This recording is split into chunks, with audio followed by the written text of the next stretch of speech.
East ബംഗാളിന്റെ താൽക്കാലിക പരിശീലകനായി Malayali coach Bino ജോർജിനെ നിയമിച്ചു. ISL 11 സീസണിലെ ആദ്യ 3 മത്സരങ്ങളും തോറ്റതിനു പിന്നാലെ പരിശീലകൻ കാർലോസ് ക്വാഡ്രാറ്റിനെ പുറത്താക്കിയതിനു പകരമാണ് നിയമനം. പുതിയ ആളെ കണ്ടെത്തുന്നതുവരെയാണ് ബിനോ ജോർജ് മുഖ്യപരിശീലകന്റെ ചുമതല വഹിക്കുക. മലയാളിയായ ബിനോ നിലവിൽ ഈസ്റ്റ് ബംഗാൾ റിസർവ് ടീമിന്റെ ഹെഡ് കോച്ചാണ്. 12 വർഷത്തെ കിരീട വരൾച്ചയ്ക്ക് അന്ത്യമിട്ട് ജനുവരിയിൽ ഈസ്റ്റ് ബംഗാളിന് സൂപ്പർ കപ്പ് നേടിക്കൊടുത്ത പരിശീലകനാണ് ക്വാഡ്രാറ്റ്. ISLലെ കഴിഞ്ഞ 3 മത്സരങ്ങളിൽ Bengaluru FC, Kerala Blasters, FC Goa എന്നിവരോടാണ് ഈസ്റ്റ് ബംഗാൾ തോറ്റത്. ഗോവയോട് കൊൽക്കത്ത സൺലൈക്ക് സ്റ്റേഡിയത്തിൽ പരാജയപ്പെട്ടതോടെ കാണികളിൽ നിന്ന് ഗോ ബാക്ക് കാർലോസ് വിളികൾ ഉയർന്നിരുന്നു.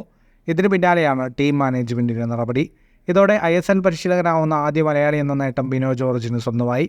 കഴിഞ്ഞ സീസണിൽ ഈസ്റ്റ് ബംഗാൾ കോച്ചിന് സസ്പെൻഷൻ കിട്ടിയപ്പോൾ ബിനോ ജോർജ് 1-2 മത്സരങ്ങളിൽ പരിശീലകനായി ഡഗ്ഔട്ടിലെത്തിയിരുന്നുവെങ്കിലും ടീമിന്റെ പൂർണ്ണ ചുമതല കിട്ടുന്നത് ആദ്യമായാണ്.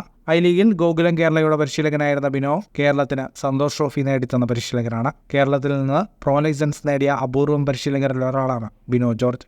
കൂടുതൽ ഫുട്ബോൾ വാർത്തകൾക്കായി ചാനൽ ഇപ്പോൾ തന്നെ സബ്സ്ക്രൈബ് ചെയ്യൂ.